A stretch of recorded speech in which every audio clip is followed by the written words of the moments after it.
Bonjour tout le monde. Je suis en route. Je ne fais pas souvent. Je suis en route vers Marrakech. Bon, j'ai trouvé un peu de temps, donc je me suis dit pourquoi pas. Profiter de ce moment pour vous enregistrer une vidéo sur un thème qui me semble intéressant. Bon, il y a beaucoup d'étudiants qui me demandent souvent de faire une vidéo concernant le développement full stack Spring React. Je vais essayer de faire une démo rapide. Pour vous montrer, on va dire quelle est la meilleure façon, on va dire la façon la plus rapide, si vous voulez, pour développer des applications web full stack basées sur Spring côté backend et React côté front-end, mais en utilisant Vaadin. Donc c'est l'occasion pour vous de découvrir, pour ceux qui le connaissent pas. Donc c'est un framework normalement UI très populaire. C'est l'un des frameworks aussi qui sont très puissants. Donc je vais essayer de vous montrer comment utiliser avec un projet Spring Vaadin pour créer facilement une application web full stack Spring React.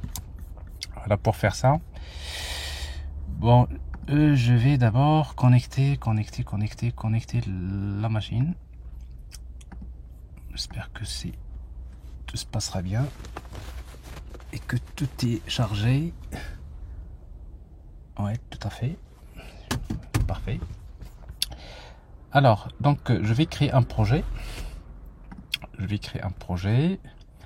Donc Spring, que je vais appeler démo Spring React.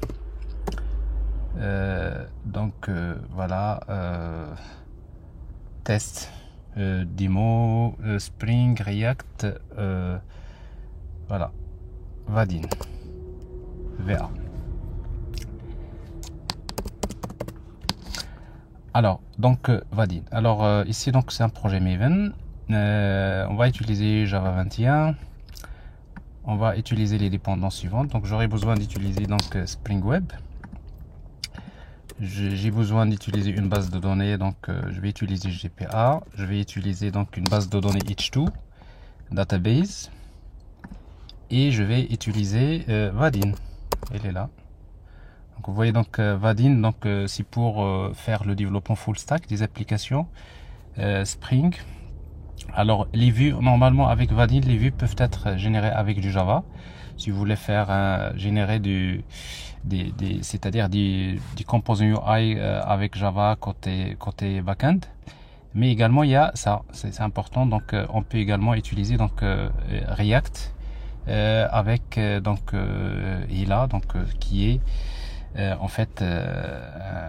on va dire un framework qui va nous permettre de faciliter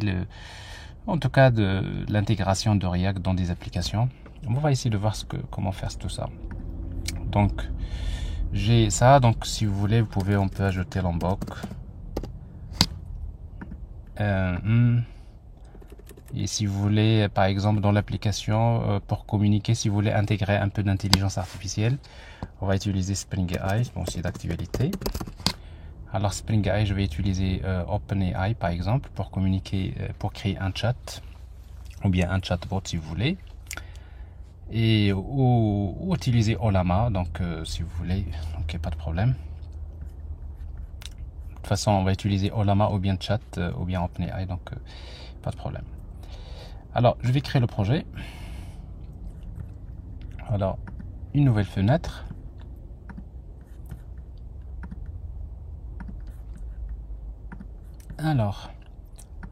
Alors d'abord, ça c'est une application Java Spring classique, mais vous allez trouver en tout cas dans les dépendances, il y a les dépendances classiques que vous voyez là. Donc vous avez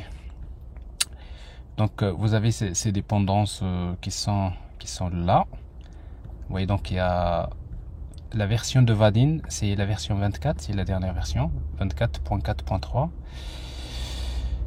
Et donc voilà les dépendances qu'on a sélectionnées, il y a Lombok, etc. Et après, bon, il y a, vous voyez, donc ici, il y a tout ce qui concerne le framework Vaadin, ici. Et surtout, il y a un plugin qui va faire beaucoup de choses pour nous, qui va nous faciliter beaucoup le travail. C'est ce plugin de Vaadin. Donc ça, c'est intéressant. Si vous voulez, donc je vais vous montrer comment utiliser tout ça. Alors en tout cas, donc ce que je vais essayer de faire, c'est d'abord c'est de créer une application. Donc si vous démarrez normalement l'application après, donc vous allez démarrer avec une exception, une erreur. Déjà, vous remarquez déjà qu'au démarrage de l'application, il y a le plugin Vaadin qui va commencer à générer des choses. Alors d'abord, bon, ça s'arrête. Pourquoi? Tout simplement parce que du moment qu'on va interagir avec OpenAI, on a besoin de OpenAI Key. Alors ça, c'est normalement, c'est dans notre cas, on aura besoin des propriétés Spring OpenAI Key. Et si vous voulez, Spring OpenAI Model. Spring AI. Modèle, on va utiliser par exemple GPT-4o. Et pour la clé, donc je vais en principe utiliser une clé. Normalement, ça n'a rien à voir avec la partie React et le sujet, mais c'est juste parce que dans l'exemple, je vais vous présenter comment créer un chatbot qui va interagir avec ChatGPT. Voilà. Ça, c'est ce que nous allons essayer donc de faire. Alors, vous allez donc ce qu'on va faire, c'est que supposons je veux créer une application qui permet de gérer donc des entités. Donc, je vais créer un package entities.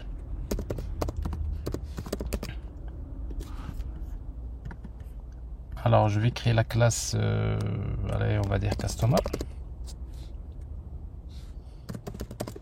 entité. Bon, pour nous, un customer est défini par son ID, par le nom, string name, par exemple par email, string email.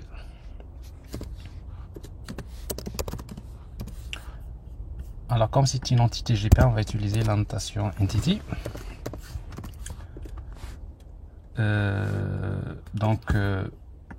On va utiliser la notation ID, generated value, donc tout ça c'est du GPA. Stratégie identity. Et puis donc on a besoin d'utiliser Lombok pour générer les getters, setters. Et après un constructeur sans paramètres, un constructeur avec paramètres. Et après un builder pour notre classe. Voilà, et si vous voulez faire la validation, c'est l'occasion de voir comment faire la validation. Ici, donc, je suppose que par exemple, ici, le name doit avoir minimum size, par exemple, égal à 4, et maximum, par exemple, 200. Et l'adresse mail, ça doit être une adresse mail, donc je vais utiliser la notation email. Donc vous voyez donc ici, donc ça c'est Spring, plutôt c'est les annotations de validation. Bon, ça c'est, on va les exploiter. Alors j'ai l'entité, donc je vais créer un repository. Je vais créer un repository ici, repositories. Ok. Alors on va créer l'interface Customer Repository. Customer Repository. Alors c'est une interface.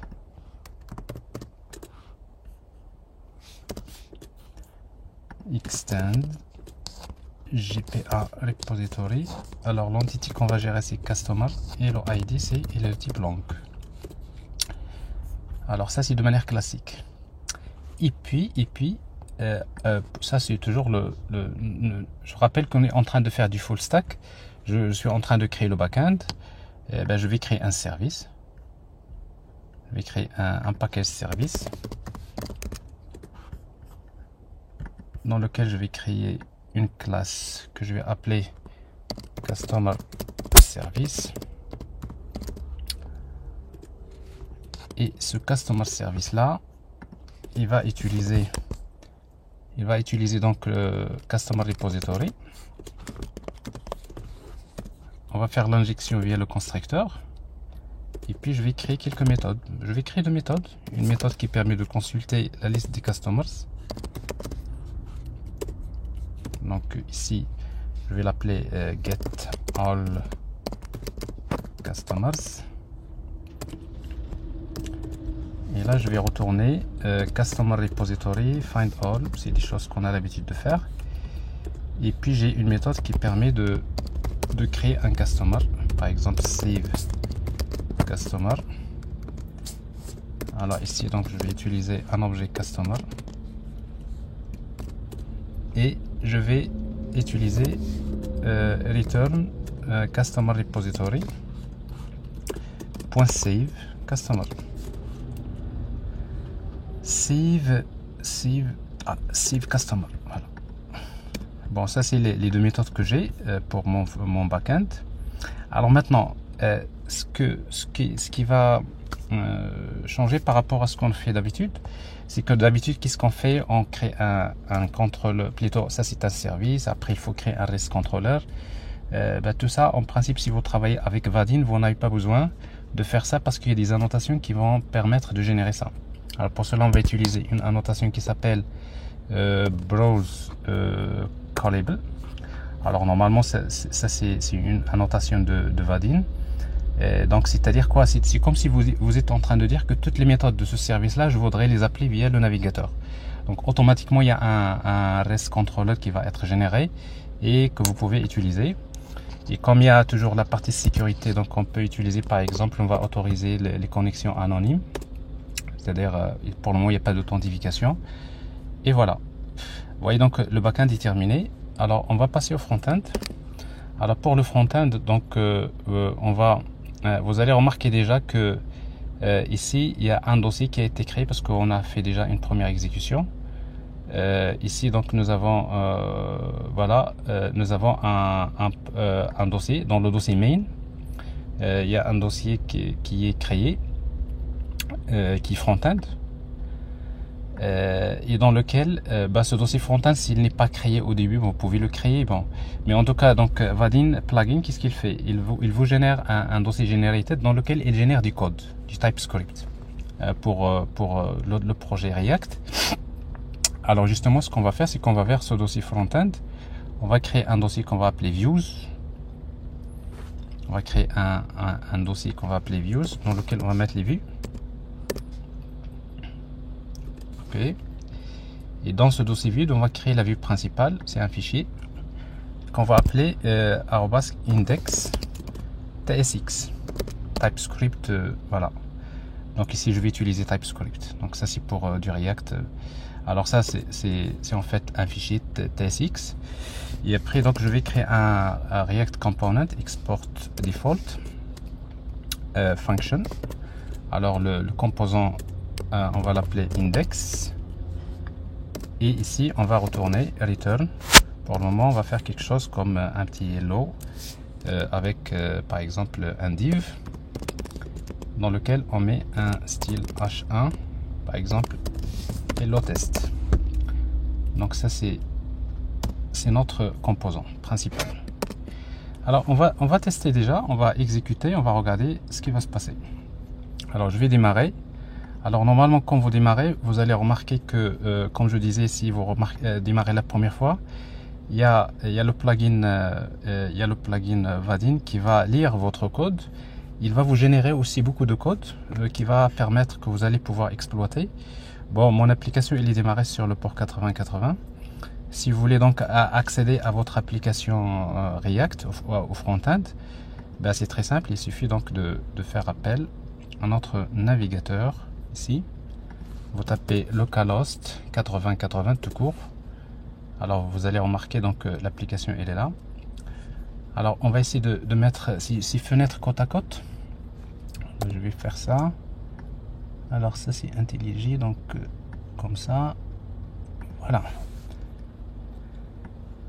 Et voilà, donc votre projet il est préparé pour quelqu'un qui fait du full stack, donc une application. Donc vous voyez, donc vous avez le back-end et vous avez le front-end. Normalement c'est du React. Alors si vous faites un changement ici, par exemple hello Marrakech, comme ça, CTRL S, vous voyez, bon, tout se passe bien. Donc ça c'est du React. Alors maintenant, ce qu'on veut faire, c'est que je veux afficher la liste des customers. Alors pour cela, donc je reviens à mon application. Je voudrais qu'au démarrage, générer quelques customers au démarrage. Alors pour cela, donc j'ai besoin d'un objet command line runner, ou tout simplement, je vais créer une classe que je vais appeler dbinit pour initialiser la base de données. C'est une classe qui va implémenter application runner par exemple, et on va redéfinir la méthode run, et ça c'est un component. Alors ce component au démarrage de l'application, il s'exécute, il fait automatiquement appel à la méthode run, et je vais utiliser, donc je vais charger, je vais utiliser customer repository pour insérer quelques customers dans la base de données. Donc ici, voilà. Alors, je fais l'injection des dépendances via le constructeur. Bon, ici donc cette classe là, il va me servir juste à ajouter des données. Alors par exemple ici, donc pour faire quelque chose de plus simple, donc je vais faire une boucle de 0 jusqu'à 100 et je vais créer un customer. Ici je vais créer 100 customers égale customer.builder.build. alors point ID il est automatique, numéro automatique. Name, je vais utiliser par exemple name plus i. Et après pour email, je vais utiliser name arrobas name plus i par exemple, plus gmail par exemple encore.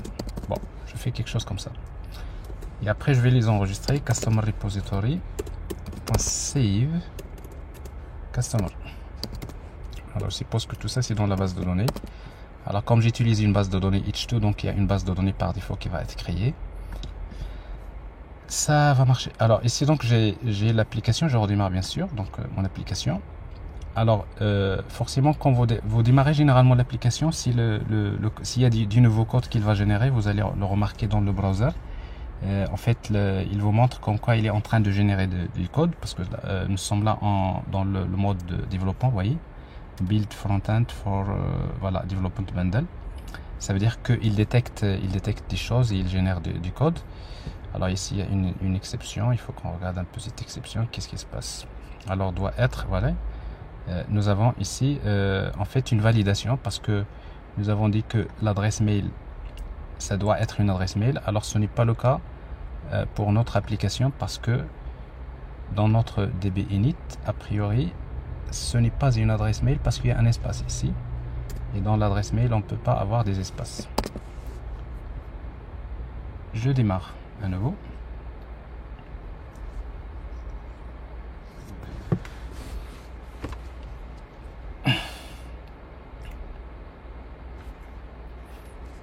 J'ai encore une trentaine de minutes, j'espère que je vais terminer le démo. Alors voilà, donc ça c'est bon, il n'y a pas de problème. Alors maintenant ce que je vais faire, c'est que dans mon component React ici,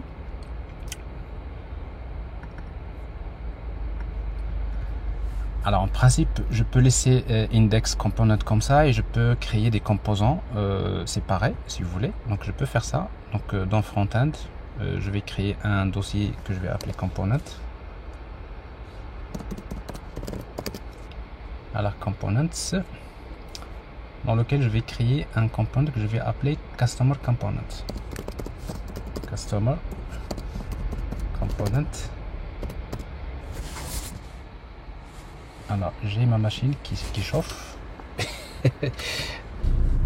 Bon voilà, j'ai mis un peu de clim, je vais devoir parler un peu plus fort. Alors le fichier s'appelle, le composant, on va l'appeler customer component tsx. Et après, donc la même chose, donc je vais créer le composant export default function.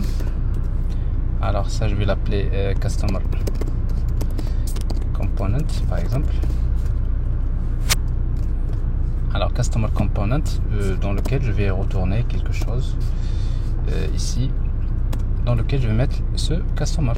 Alors ici je vais créer un div, je fais donc ici customers list.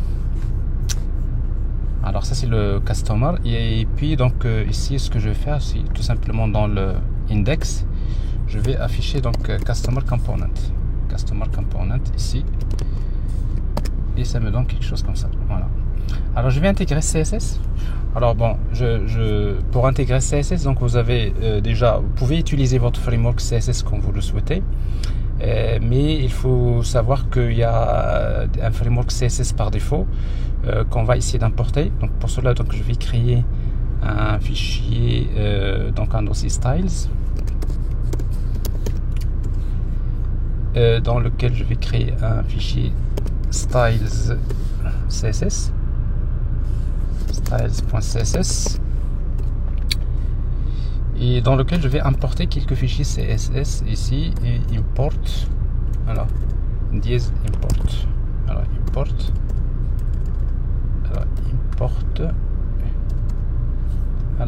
styles.css.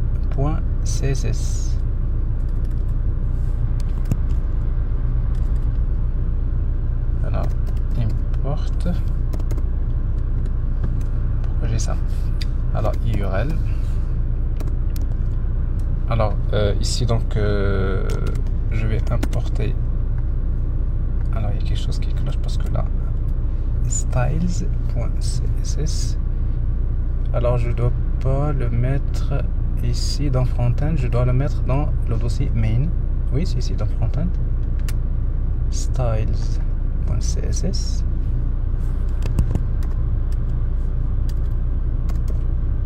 Alors pourquoi j'ai ça,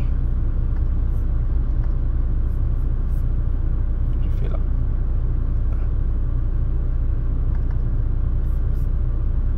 import, ouais, c'est ça.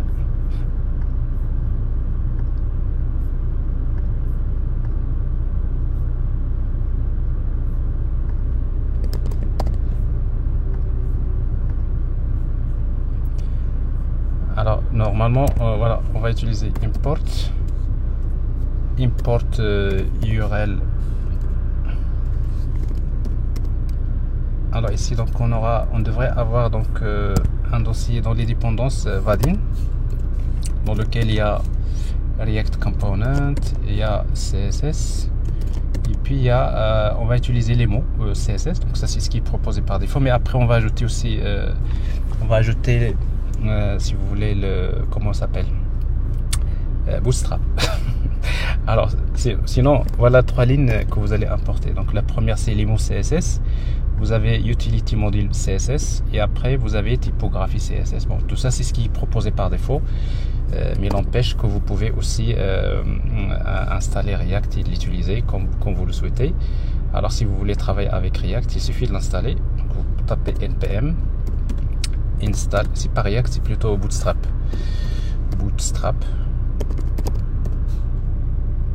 et c'est tout. Alors Bootstrap il est installé. Alors maintenant ici donc je reviens ici, voilà. Alors ici donc par exemple avec l'IMO vous pouvez utiliser donc classe, ici class name par exemple, on va utiliser padding margin. Voilà. Alors ici ça marche pas parce qu'il faut importer, dans le fichier index, voilà, // styles, le fichier s'appelle styles CSS. Vous voyez donc ici ça tient. Bon, maintenant on a notre CSS qui se trouve là. Et si vous voulez bien sûr utiliser aussi Bootstrap, vous allez importer bien sûr Bootstrap. Ben, il est là, dist css bootstrap.min.css.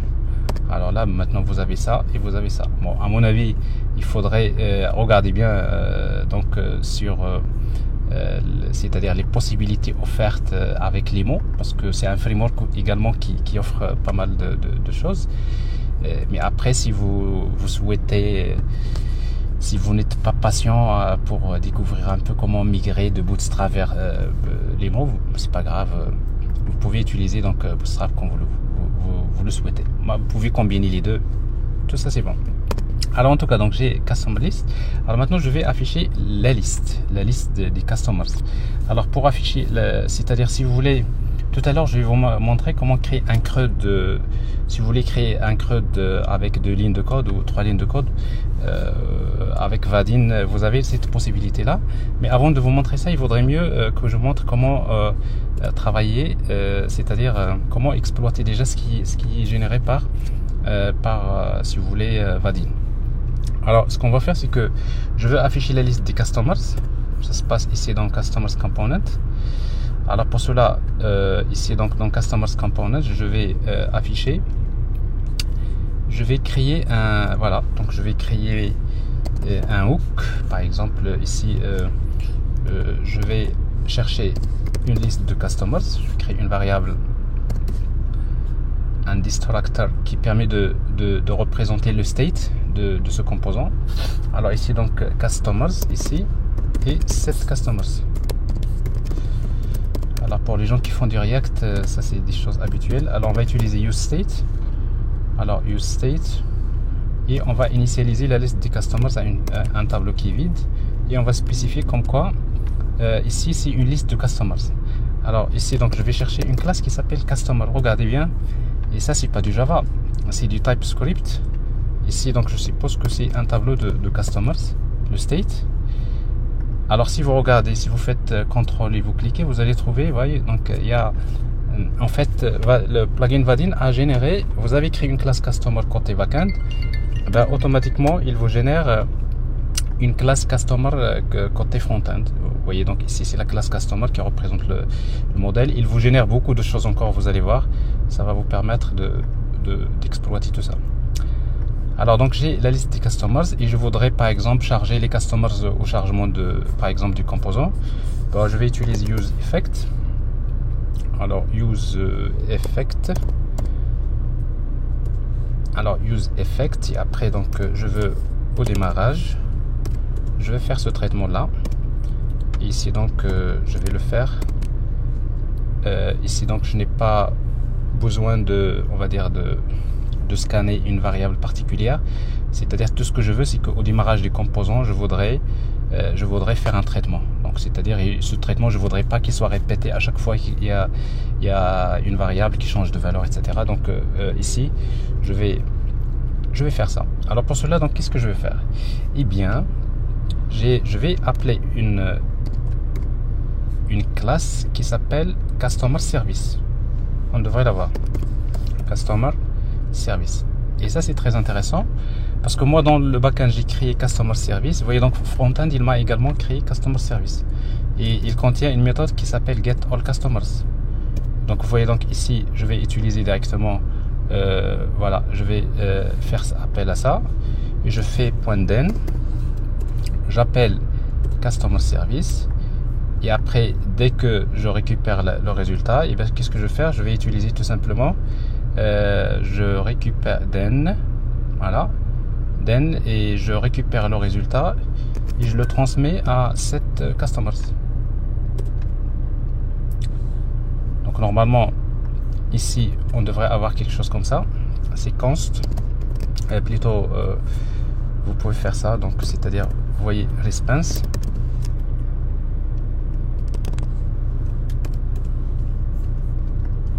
Écrire les choses complètement, c'est-à-dire dès que j'ai la réponse, et bien la réponse je vais utiliser set customers, c'est-à-dire ici je vais définir les customers. C'est quoi la valeur? C'est tout simplement response. Alors ici j'ai un petit souci, donc parce qu'il me dit le type customer undefined ne peut pas voilà, undefined ne peut pas s'appliquer à une liste de customers. Alors pourquoi j'ai ça?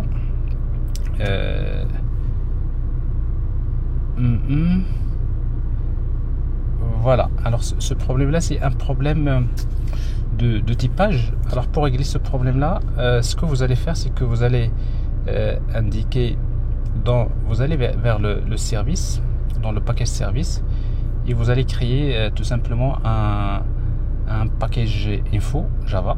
Bon, ça c'est, et dans ce package info Java, vous allez tout simplement utiliser la notation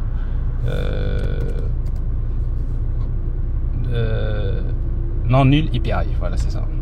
Donc ça c'est non nul API. C'est juste pour indiquer qu'en quoi je veux pas que mes API en fait retournent en fait nul. Ici non nul API. Et après vous aurez juste besoin d'actualiser, plutôt de redémarrer. Alors ça c'est un problème juste de typage, parce que l'API il retourne un type alors que le côté TypeScript c'est pas la même structure. Et je pense avec ça il fait un build et cette erreur devrait disparaître normalement.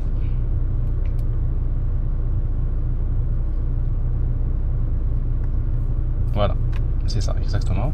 Alors ça c'est comme ça. Bon, ça c'est un problème réellement que vous allez rencontrer, mais avec si vous faites ça, donc vous n'aurez pas ce problème là. Alors maintenant j'ai la liste des customers que j'ai récupérés, puis je vais les afficher tout simplement ici. Alors pour les afficher, donc je peux créer un table par exemple, je peux créer un tr, je peux faire des choses classiques HTML que vous savez, th par exemple, je veux le ID, je vais créer le name, je vais avoir email, et après je vais faire une boucle. Alors pour faire une boucle, donc je vais utiliser ici customers.map. Alors pour chaque customer,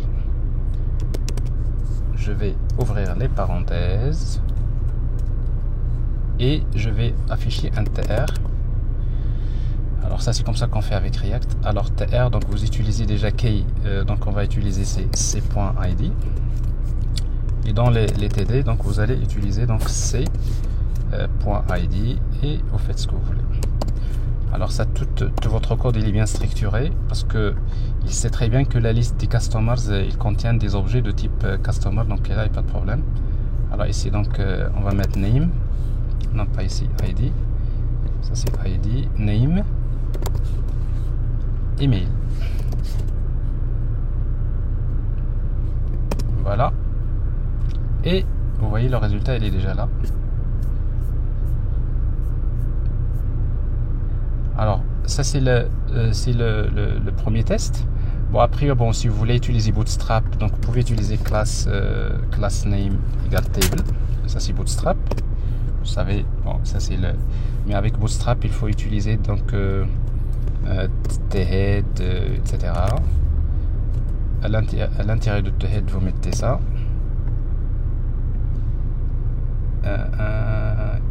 Ici thead. Et après vous mettez tes body, et à l'intérieur de tes body vous mettez ça, CTRL X, comme ça vous aurez, voilà. Donc ça c'est Bootstrap. Si vous voulez pas utiliser Bootstrap et vous voulez pas utiliser HTML comme ça, il faut savoir il y a des composants, des components qui sont offerts par Vaadin. Alors pour les utiliser, donc vous pouvez supprimer ça, table. Et vous pouvez utiliser ici, donc vous voyez ça passe. Alors vous pouvez utiliser un composant qui s'appelle grid, et dans grid vous spécifiez les colonnes directement, grid colonne. Alors la colonne name, plutôt path, la colonne s'appelle name, par exemple id.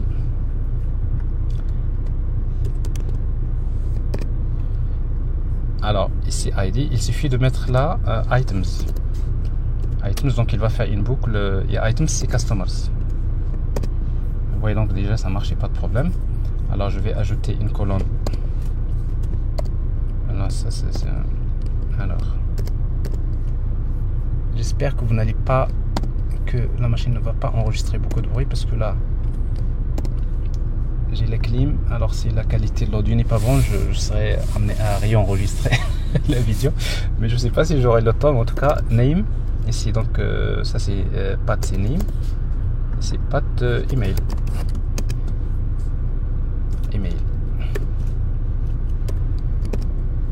Voilà, et c'est parfait.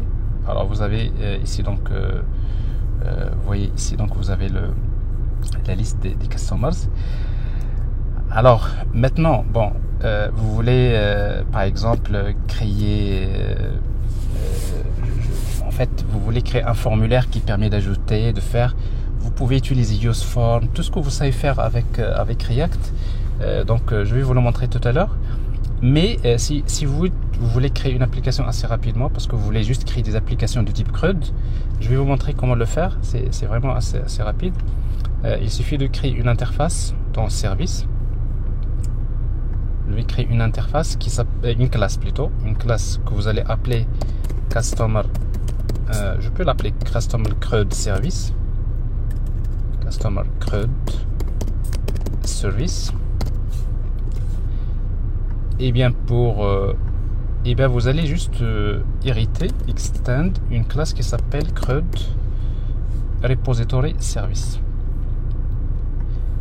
Alors regardez bien, CRUD Repository, parce qu'en fait si vous regardez CRUD Repository Service, c'est un service déjà qui est déjà créé, dans lequel il y a en fait Customer Repository, vous avez toutes les méthodes save, find all, etc. C'est à peu près ce que vous avez fait ici. Donc toutes les méthodes c'est déjà fait. Donc en héritant de cette classe là, vous avez déjà beaucoup de choses, mais c'est une classe qui est générique. Donc il faut lui dire CRUD Service. Donc c'est quoi d'abord l'entité qu'on va gérer, c'est Customer, le ID c'est Lang, et le troisième c'est Customer Repository. C'est-à-dire ce Customer CRUD Service, il va utiliser quel repository? C'est Customer Repository. Alors il y a une exigence, c'est que quand vous mettez Customer Repository, il vous exige que ça doit implémenter également une autre interface qui s'appelle GPA Specification Executor. Alors si vous demandez, voilà, si vous dites, voilà, make, voilà, extend, c'est-à-dire on va rendre cette interface héritée de cette interface. Bon, qu'est-ce qui se passe? Et bien tout simplement Customer Repository, vous allez le voir, il hérite de GPA Repository, mais également il devrait hériter d'une interface qui s'appelle GPA Specification Executor de Customer. Bon, ça c'est une exigence. Donc une fois que vous avez créé cette classe là, bon, une fois que vous avez créé cette classe là, et bien tout ça y est, bon, c'est terminé. Alors on va revenir juste à notre composant ici.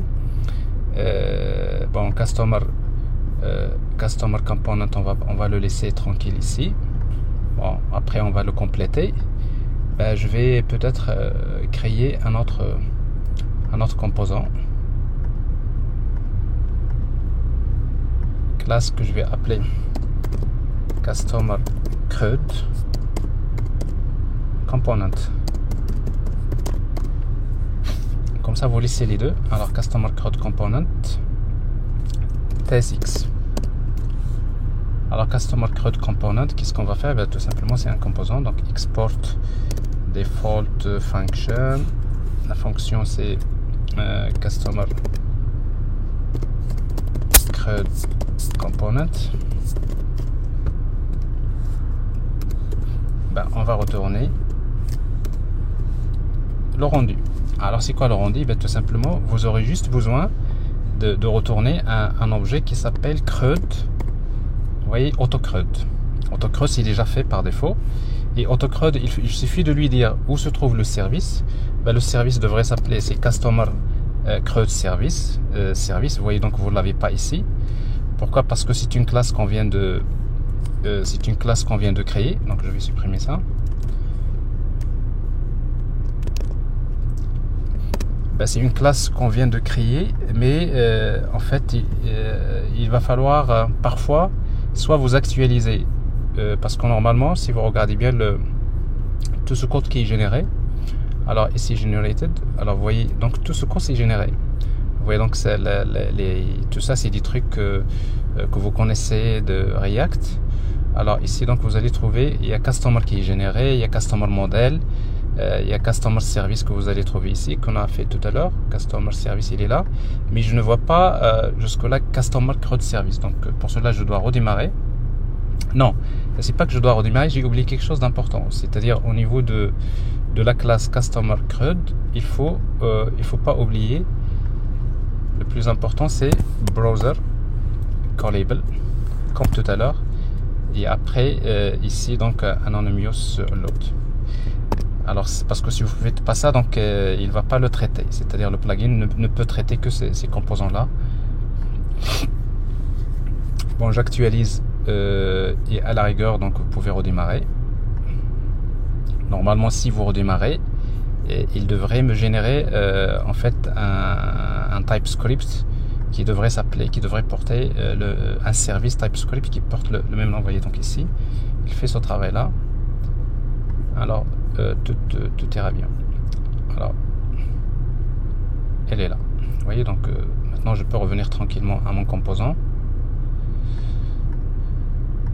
Alors le composant il est là. Et qu'est-ce que je vais faire? Donc je vais utiliser AutoCRUD. Alors AutoCRUD, donc je vais spécifier service, donc c'est un Customer CRUD Service. Customer CRUD Component n'est pas là. Je répète. Voilà, actualiser, il y a une... Bon, je dois retourner ça d'abord, actualiser. Alors generated, est-ce que j'ai les éléments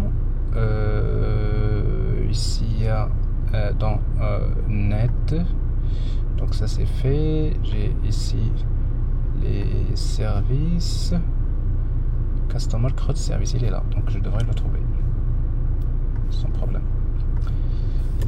Donc c'est AutoCRUD Service, c'est Customer CRUD Service, Customer CRUD Service il est là.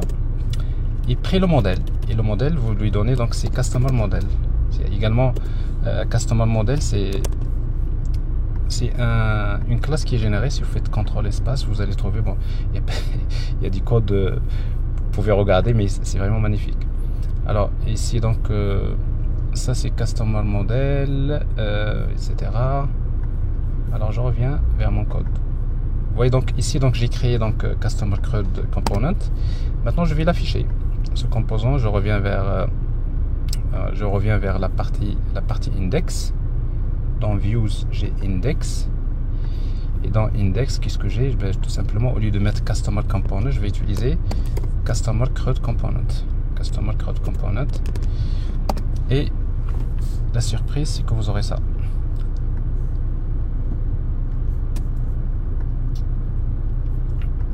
Alors, je vais redémarrer. Alors, normalement, on redémarre. Il y a la base de données qui insère les données. Je fais appel à mon truc, c'est-à-dire à l'application. Il est en train de faire un build. Voilà, ça marche. Vous voyez donc ici, vous avez la liste. Vous avez rapidement. Vous avez en fait une liste de composants, vous avez un filtre. Par exemple, vous pouvez faire des recherches, par exemple par rapport au name, par exemple 1. Vous voyez donc ici, il va filtrer par rapport à name 1, name 21, etc. Je peux filtrer par rapport aux adresses mail. Je peux faire des choses triées, etc. Et je peux éditer. Si vous cliquez sur ça, vous pouvez éditer directement et ça, et vous pouvez changer. Save. Vous voyez donc ici, donc ça change. Alors parce que là j'ai filtré par rapport à d'accord, voilà ici. Alors je vais éditer celui-là, donc je vais mettre je vais l'appeler AA, etc. Vous voyez donc ça marche. Je peux changer l'adresse mail, ça marche. Et même si vous faites par exemple, parce que rappelez-vous, si vous mettez de caractères save, vous voyez donc l'exception, il vous dit que le size doit être entre 4 et 200. Si l'adresse mail n'est pas correcte, il ne va pas l'accepter. Tout simplement parce que au niveau de Customer, rappelez-vous, donc au niveau de la classe Customer que nous avons créée, eh ben, nous avons tout simplement ça. Nous avons Size et nous avons Email. Donc ici, il n'y a pas de problème. Et après, vous pouvez utiliser des late. Vous avez donc le New, si vous voulez ajouter un nouveau Customer. Ici, User, avec l'adresse mail, Submit. Et donc, ça s'ajoute. Alors, si vous faites le tri. Alors, ici, ça s'ajoute. Est-ce qu'il est ajouté? Non, oui, non. Oui, il est ajouté. Donc test, etc. Submit, voilà, il est ajouté, etc. Donc ça c'est tout simplement le component CRUD. Alors le component CRUD, donc ça c'est fait. Donc vous voyez, vous avez deux façons de travailler. Soit vous voulez aller plus vite parce que vous n'avez pas des traitements métiers à faire. C'est en quelques lignes. Vous créez donc des composants qui permettent de saisir, de chercher, de faire les opérations. Et donc après, donc si vous voulez, c'est-à-dire vous pouvez ajouter c'est-à-dire vous ajoutez CSS, vous utilisez les classes qu'il faut pour organiser votre code. Donc ou bien vous pouvez travailler comme ça. Alors souvent si vous avez en fait un service métier qui fait il y a des règles métiers sur lesquelles il faut passer, bon, on peut pas utiliser ce CRUD là, donc il faudrait faire ce travail. Et là encore, c'est pas compliqué, vous appelez directement les méthodes que vous avez développées dans votre service. Alors j'ai ici Get All Customers. Tout à l'heure je vais vous montrer comment faire un formulaire et de le saisir et de l'ajouter, edit, etc. Donc c'est pas compliqué, mais tout simplement ça c'est les fonctionnalités. Quelqu'un qui fait du React, je pense qu'il sait déjà ce qu'il doit faire. Et donc pour juste terminer, je vais créer par exemple un chatbot parce que j'ai besoin de communiquer avec voilà, avec OpenAI. Alors pour cela, ben, on va faire la même chose. Ben, je vais créer un service Chat AI. Donc ici dans les services, je vais créer une new classe que je vais appeler Chat AI Service. Alors Chat AI Service, n'oubliez pas les annotations browser callable et ici voilà, pour le moyen passe sécurité, j'autorise les connexions anonymes. Ici donc pour travailler avec OpenAI, donc avec Spring AI, il suffit donc d'utiliser Chat Client, de faire l'injection. Alors je vais arranger un peu ça, beaucoup de bruit. Alors j'ai en fait Chat Client, je vais faire l'injection des dépendances. Ok. Alors ici dans cette version il faut injecter le builder au lieu de faire ça. Et puis vous utilisez builder.build. Bon, ça c'est ce que vous allez faire. Et puis donc je vais créer une méthode qui permet de retourner un string. Je vais l'appeler chat. Et je vais récupérer la question et je vais utiliser chat client. J'envoie le prompt vers ChatGPT for et la question user c'est question. Et puis je fais un call et je récupère le contenu. Voilà, donc c'est très simple. Donc déjà côté Spring AI, c'est quelques secondes ou quelques minutes. Vous avez donc le service chat. Alors maintenant je dois l'exploiter au niveau d'un composant. Donc la même chose ici. Donc normalement si je fais actualiser, il génère pas le code. Bah, je vais redémarrer. Je sais pas s'il y a je vais regarder parce que normalement il y a un plugin, s'il y a un moyen un raccourci qui permet de lui demander de régénérer le code sans parfois redémarrer, parce que ça c'est quand même embêtant. Donc je redémarre l'application, je vais créer une nouvelle vue, donc views. Donc je vais créer un fichier que je vais dans le dossier views. Donc je vais créer un fichier que je vais appeler chat par exemple AI.tsx. chat AI TSX. Et tout simplement, c'est un composant export default function chat AI. On va retourner quelque chose pour le moment. Alors ça c'est un div. Ici chatbot. H1 chatbot. Bon, ça veut dire que ici donc dans notre, alors tout ce que vous mettez dans les views, c'est des routes. Alors par exemple, si vous avez créé ici arrobas index, ce arrobas, ça signifie c'est la route par défaut. Donc, si vous mettez ici donc localhost 8080, c'est en fait c'est cette route qui va s'afficher par défaut.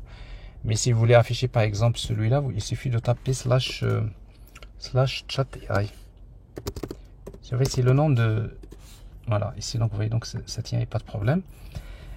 Donc réellement ce qui se passe, c'est que il faut juste dans les fichiers generated, vous allez voir il y a un fichier qui s'appelle file routes.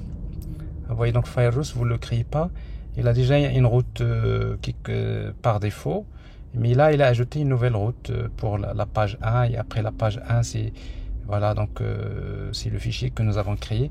Mais vous voyez donc tout ça c'est des choses qui s'ajoutent automatiquement via ce plugin Vaadin. Ça c'est intéressant. Donc j'ai ici, alors maintenant ce que je vais faire, c'est que je veux faire vraiment un vrai chat. Donc je vais créer ici class name, je vais utiliser donc padding margin, comme ça, c'est bon. Et après je vais créer alors je vais utiliser text field. J'ai besoin de créer un champ text field comme ça, et j'ai besoin de créer un bouton pour par exemple voilà, send, quelque chose comme ça. Alors donc pour text field, donc j'ai besoin de maintenant de créer un hook useState. Donc ici je vais utiliser const. Je vais chercher d'abord pour la question que je vais poser, c'est donc je vais utiliser donc question, set question. Ça c'est la question qu'on va poser, égale use state. Alors use state, donc ici on va mettre la valeur par défaut, c'est ça, et puis on va mettre le type c'est string, et l'autre c'est les résultats qu'on va récupérer, c'est response. Je fais la même chose, je suppose que la réponse est un string aussi. Alors response, ici set response. Alors set response, voilà. Alors ça c'est réglé. Alors maintenant ce qu'on va faire, c'est que ici quand je vais saisir ça, d'abord je vais utiliser un change. Alors en change, qu'est-ce que je vais faire? Et bien tout simplement je vais définir, à chaque fois que je change, je vais l'envoyer vers question. Donc je vais utiliser set question. Donc c'est pas ici. Alors ici set question. Cette question entre parenthèses, c'est bon, normalement c'est l'événement. On change event, c'est une fonction event. C'est set question directement de e.target value. Comme ça, tout ce que je vais saisir là, directement, il va vers ce state, cette variable. Et puis donc j'ai ici en clic. En clic, je vais appeler une fonction que je vais appeler send message, que je vais créer ici. Alors ici donc je vais utiliser une fonction async function send message. Alors send message, c'est celle-là. Alors send message. Alors maintenant ce que je vais faire, c'est que je vais tout simplement faire appel à chat service. Donc ici vous voyez donc chat service, on a ici c'est généré. J'appelle la méthode chat qui est déjà créée, elle a été générée. Je lui envoie la question. Et ici je vais récupérer la réponse. Alors ici il y a un petit problème, il vous dit string ne peut pas être assignable. L'argument string ne peut pas être assigné le type string. String c'est S minuscule. Parce que là, ça n'existe pas en TypeScript, ça. Vous l'aurez compris. Donc j'ai ici le résultat. Donc je vais utiliser wait. J'envoie la requête, j'attends la réponse. Et la réponse ici, response. Voilà, j'ai la réponse. Alors maintenant la réponse, je vais la stocker ici. Je vais utiliser cette response directement. Alors cette response, c'est quoi response? Tout simplement c'est response. Pas de problème. Alors maintenant, si on veut afficher la réponse, ici on va mettre. Alors je vais ajouter un div pour envelopper tout ça. Div CTRL X, CTRL X. Donc j'ai un div. Et comme ça, après, je vais afficher donc response. Alors je fais tout simplement response ici et on va regarder ce qui se passe. Alors si tout se passe bien, donc je vais lui dire par exemple, allez, j'ai ici une question, donne-moi les 11 joueurs. Alors la taille ici, on va agrandir la taille, donc je vais utiliser styles. Alors dans styles, donc je vais utiliser tout simplement width. Alors styles, je pense qu'il faut mettre quelque chose. C'est une. Alors qu'est-ce qu'il faut mettre? Voilà. Width. 2 points. C'est une valeur. Par exemple, le 80%. C'est pas ça. Styles. Il faut mettre double accolade. Voilà. Width.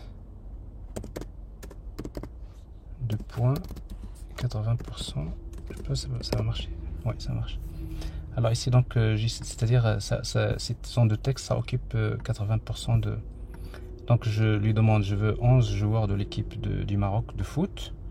J'envoie, vous voyez déjà, vous voyez le slide, donc c'est-à-dire il envoie la requête parce que la réponse, ça prend du temps. Et si tout se passe bien, à un moment donné, la réponse arrive. Et quand la réponse arrive, donc ici, on ne la voit pas. Alors pourquoi on ne la voit pas? Parce que il y a sûrement quelque chose qui cloche ici.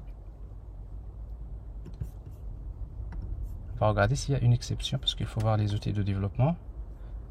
Donc normalement ici dans Network, je vois bien que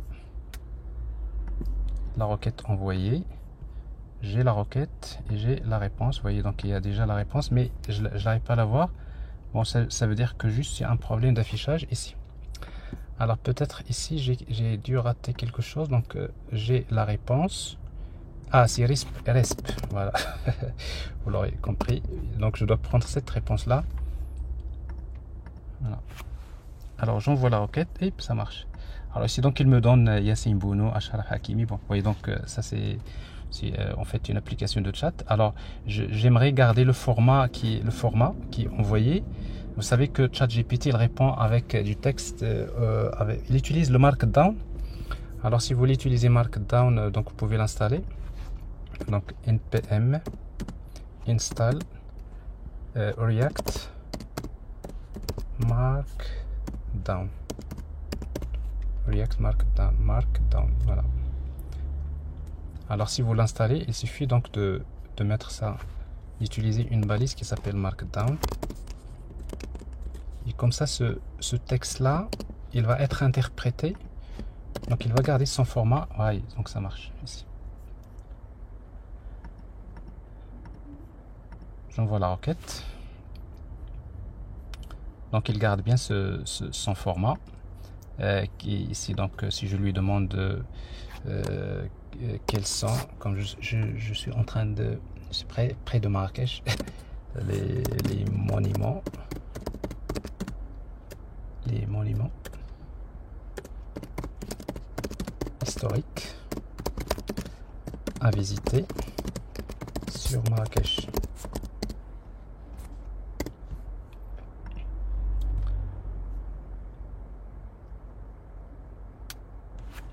Alors ici donc voilà, ben, il me donne ça. Alors ici donc voilà la mosquée Koutoubia, le palais de Bahia, bon, etc. Alors ça c'est des places qui sont très connues à Marrakech. Donc bien sûr c'est pas pour mon cas parce que moi je vais beaucoup à Marrakech, donc voilà, pour ceux qui viennent à Marrakech, il y a des choses que vous pouvez visiter qui sont intéressantes.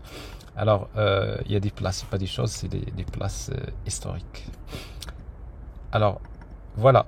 Alors ça c'est le, vous voyez donc en quelques minutes, donc nous avons une application comme ça. Bon après donc vous utilisez ici classe padding margin. Bon ça c'est après vous pouvez toujours arranger votre. Alors il y a une chose peut-être. C'est que au niveau du backend, parce que parfois quand vous avez beaucoup de texte qui est retourné, vous avez deux façons pour interagir avec ChatGPT, soit en mode stream, soit en mode normal. C'est-à-dire le mode normal, c'est ce que nous avons fait ici. Alors Chat AI Service, nous avons utilisé ici la méthode call. Alors call, ça veut dire vous envoyez la requête, elle est bloquante, on attend jusqu'à ce qu'on reçoive toute la réponse et on la retourne. Alors ici ce que je fais, je vais utiliser stream. Ici vous utilisez stream, donc le résultat ça doit être un flax de string. Et dans ce cas là je redémarre. Il doit régénérer normalement, il devrait régénérer le fichier, parce que là j'ai changé la syntaxe, plutôt la structure. Et donc ici on va changer dans notre Chat AI.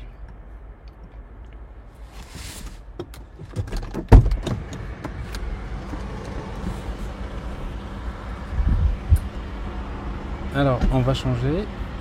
Alors il y a ici une erreur. Elle est où?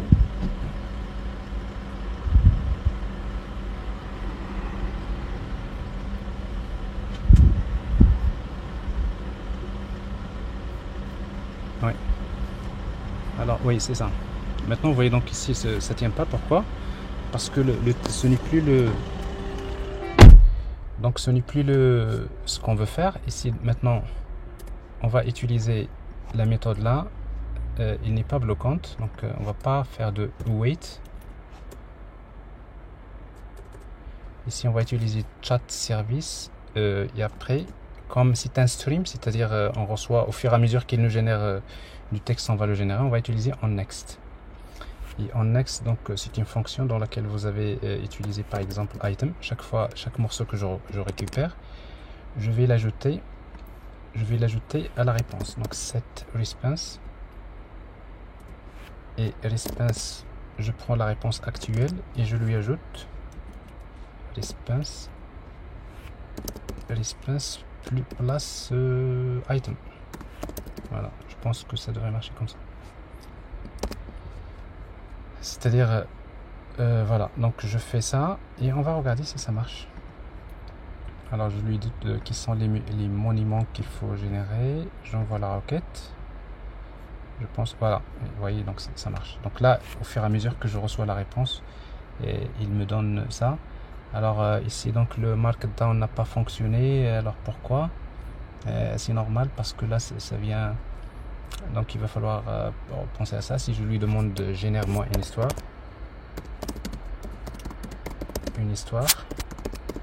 Allez.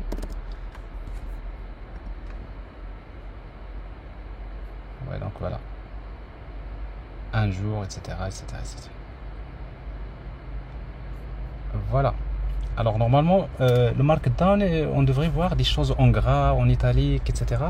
Mais qu'est-ce qui s'est passé? Je sais pas. Il faut peut-être voir ce que nous avons, parce que peut-être ici, on a enveloppé tout ça dans un div, etc. Mais c'est à voir. Voilà, alors ça c'est bon. Le dernier point, c'est juste vous avez besoin d'un layout, parce qu'en fait on a maintenant de composants qu'on a créés. Alors si vous voulez créer une page layout dans le dossier views, vous créez un fichier avec @layout comme ça, layout.tsx. Voilà, donc une fois que vous créez ce fichier là, layout.tsx, donc on va créer un component, export default, function, donc ça c'est layout. layout. Alors, vous retournez un composant qui représente, ça c'est la page template si vous voulez. Alors dans la page template, on va faire quelque chose de plus simple ici. On va mettre ici un div à l'intérieur duquel on va mettre nav et une partie main.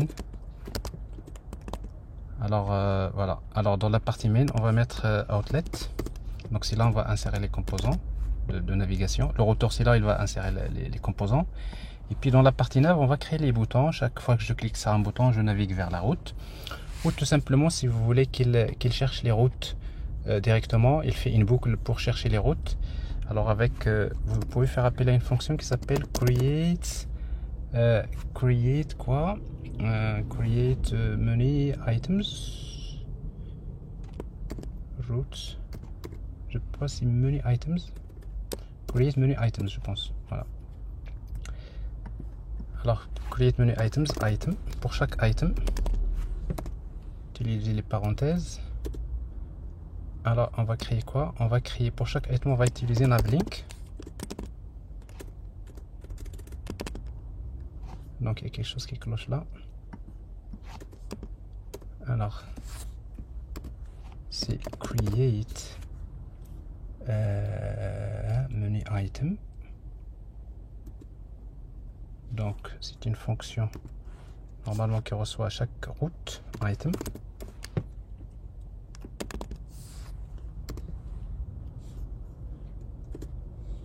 Chaque menu item, on va utiliser navlink. Navlink. Non, il y a quelque chose qui cloche, je vais regarder. J'ai déjà fait ça. Alors, layout. Map, voilà. Menu items map. Oui. Donc, je reprends. Donc, on va utiliser create menu items .map pour chaque item. Je vais créer tout simplement un navlink. Navlink to quoi? Je vais naviguer vers item .to et après vous avez le texte. Ici je vais afficher, c'est item.title. Alors qu'est-ce qui manque? Alors c'est une parenthèse, faites attention parce que là c'est un peu, c'est le moteur de rendu de React, c'est comme ça. Alors vous voyez déjà, si vous enregistrez, vous voyez donc il y a la page template qui apparaît. Si vous cliquez sur index, vous êtes sur index. Si vous cliquez ça, bah, vous voyez donc on navigue facilement. Alors après donc je vais utiliser donc un style, par exemple class name. Alors class name, je vais utiliser donc margin padding MP, padding margin PM, medium, padding medium, c'est pas padding medium. Et puis donc vous utilisez ici class, alors ça class name, ça c'est bootstrap, c'est container. Bon, pas de problème. Alors ici donc je fais ici la même chose, padding medium. Et après si vous voulez que ce soit un bouton, vous mettez class name. Class name ici, bon, vous pouvez utiliser par exemple btn. Alors btn outline info par exemple. Allez, vous voyez donc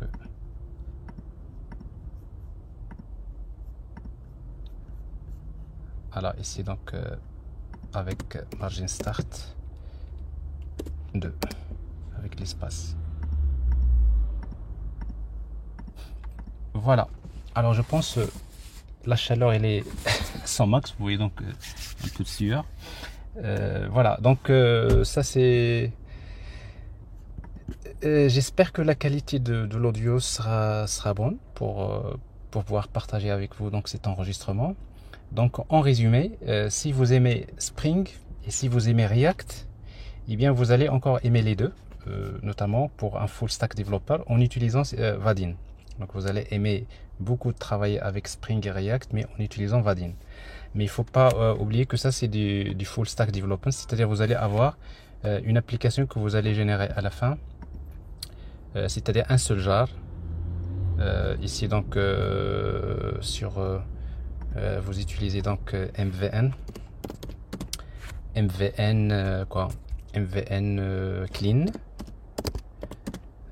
package, mais il faut pas oublier un paramètre pip production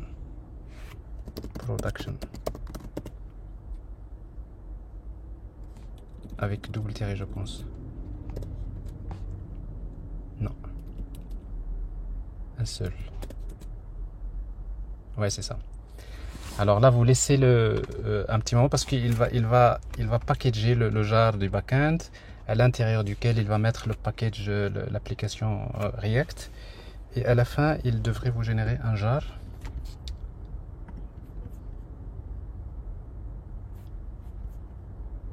Voilà. Donc ça, c'est vraiment... ça, vous pouvez toujours faire du full stack development avec Spring, React d'une manière séparée. Donc ça c'est les méthodes habituelles que je vous montre, mais cette technique là il peut être très utile pour ceux qui vraiment ils savent déjà que ils créent des applications monolithiques, c'est-à-dire c'est pas des microservices, c'est une application avec vous avez un back-end, un front-end, et globalement cette façon de faire sûrement ça va vous faire gagner du temps. Alors vous allez vers le dossier target et vous allez trouver donc votre fichier qui est généré. Le fichier s'appelle, voilà, ça c'est notre application démo, vous pouvez l'exécuter, java -jar. Vous allez vers n'importe quelle machine, vous exécutez le fichier démo.jar et votre application il démarre. Donc vous voyez donc l'application il démarre le backend, mais à l'intérieur du backend il y a Tomcat, et dans Tomcat il va déployer l'application front-end, c'est-à-dire React.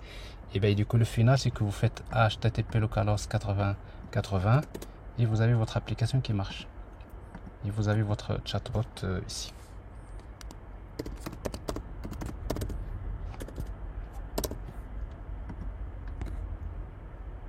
Voilà. Voilà, donc j'arrête à ce niveau-là. Donc sûrement il y aura toujours d'autres vidéos dans lesquelles je travaille de cette façon.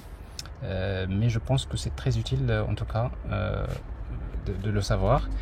Moi personnellement ça fait quelques jours que j'ai regardé une vidéo sur le web dans un meeting de Java, et donc j'ai vu un peu la démo, il m'a impressionné, donc voilà, je voulais la partager avec vous rapidement, donc avec ma façon de faire, mais en tout cas ça sûrement si vous regardez dans le site de Vaadin, vous allez trouver pas mal de documentation, pas mal de choses.